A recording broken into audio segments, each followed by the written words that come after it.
Hello, everyone. My name is Traykiese Gillentine, and today I'll be presenting my critical review of paper SWAM, revisiting SWAM and OOMK for improving application responsiveness on mobile devices. This paper was published in 2023 by Lim, Kang, Ham, and ACM Mobilecom.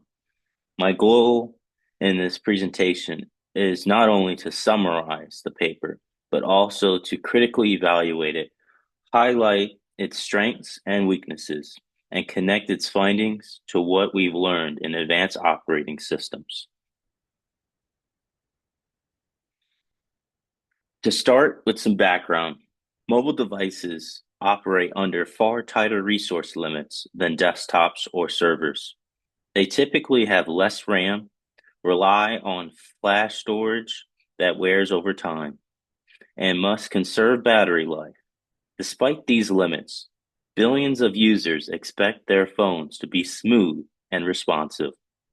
Desktops handle memory shortage by swapping to disk, but on smartphones, swapping has been long avoided because of performance and wear concerns. Instead, mobile operating systems like iOS and Android rely on aggressive process killing to free memory. For example, when you're listening to Spotify and switch to Instagram, you might come back and to find the music has stopped because the app was terminated in the background. Or when you're using Google Maps, switching to messages and return to find your route is gone, that memory management issue in action. The problem with paper tackles is in the existence of low memory policies like Android low memory killer and Linux out of memory killer are too aggressive and not user aware. They terminate apps and users are likely to reopen soon, leading to frustration, wasted time. Apple's iOS Jetstream follows a similar approach, prioritizing stability, but often at the cost of user experience. Think of a simple situation. You're browsing shoes on Amazon. Switch to Venmo to pay a friend. Return to find your shopping cart is empty because Amazon was killed. These moments illustrate a big trade-off. Do we protect system stability or user convenience? The paper's author proposed that we can achieve both. The author proposed SWAM, which stands for Swapping and Adaptive Memory Management. SWAM combines swapping with adaptive process killing to create balanced systems. It has three main parts: adaptive swap, which offloads inactive pages; cleaner, which reclaims shared object memory; and enhance OM killer that only kills apps as a last resort, using reinstallation cost as a guide, meaning it prioritizes keeping recently used apps alive. You can think of SWAM like more thoughtful phone. Instead of randomly closing your apps, it neatly boxes away unused data to store. Only when absolutely necessary does it close something. And even then, it picks the least important one.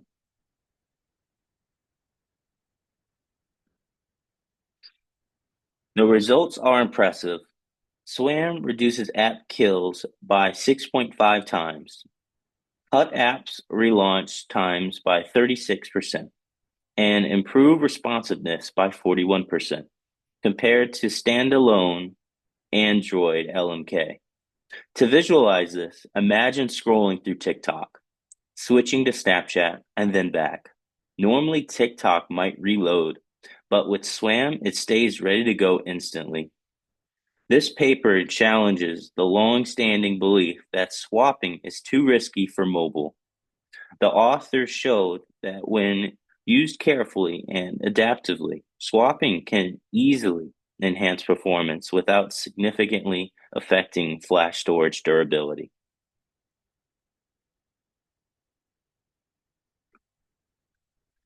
This paper's strengths are clear. First, it's innovative. It reintroduces swapping in a way that's safer for mobile environments. Second, it's practical. The experiments are conducted on real devices, not just simulations. And third, it focuses on what really matters, the user's experience, rather than just reporting how much memory was freed. The study measures how much faster and smoother apps reopen. That's a direct improvement users can feel, and that's what makes finding this so impactful.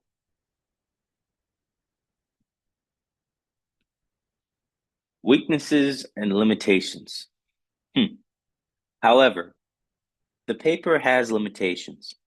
Its tests are limited to a few Android devices, so it's unclear how well SWAM scales across the thousands of models in the market. Flashware is another open concern. Frequent swapping adds writes to storage, which could shorten device lifespan.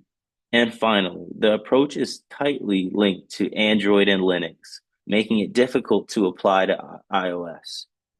Since Apple's Jetstream policies are closed source, so while SWAM proves the concept works, its generalized and long-term impact still needs a deeper exploration.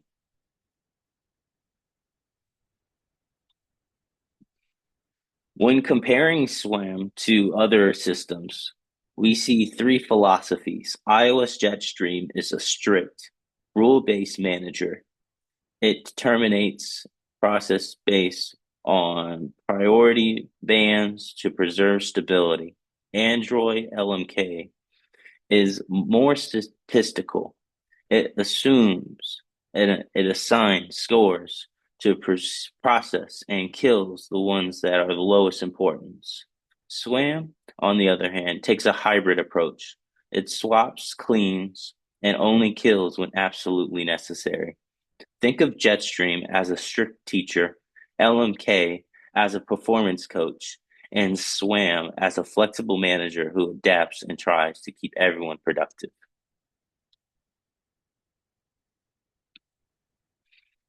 What I learned from this paper is that flexibility often beats rigidity and in operating systems. SWAM shows how small adaptive policies can create big improvements in responsiveness. It connects strongly with our class topics, paging, process scheduling, and resource allocation. But it also humanizes these concepts by focusing on how users actually experience delays and app reloads. From a personal standpoint, it makes me think about moments when my phone lags, switching between Notes app and my music app while studying. A system like SWAM could have prevented that. Looking forward, I think predictive AI could push this further. Imagining your iPhone learning which apps you'll return to next and protecting it automatically.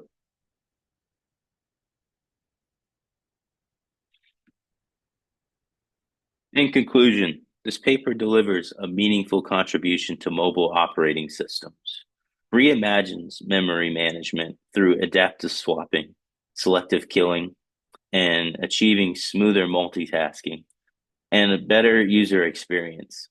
It challenges the old assumption that swapping is always bad for mobile and provides real data-driven advance evidence to contrary. In short, SWAM proves that with smart design, phones can be both stable and user-friendly, leading to fewer reloads, faster transitions, and a more seamless computer experience. All right, let's do some questions. Should iOS and Android adopt hybrid systems like SWAM? Or are the current methods enough? Hmm. I think hybrid systems are the way forward. SWAM shows that performance and stability don't have to be mutually exclusive. Let's see. Number two. If you were designing a mobile OS, would you prioritize stability or user experience under memory pressure? Hmm. I'd choose balance. Stability is a foundation, but users need responsiveness. And that's what SWAM tries to achieve. How serious is flashware from swapping? Is it a deal breaker or is it just an engineering challenge? It's a valid concern, but manageable. Modern storage and wearing levels mitigate this, especially with optimized swap usage. All right, last question.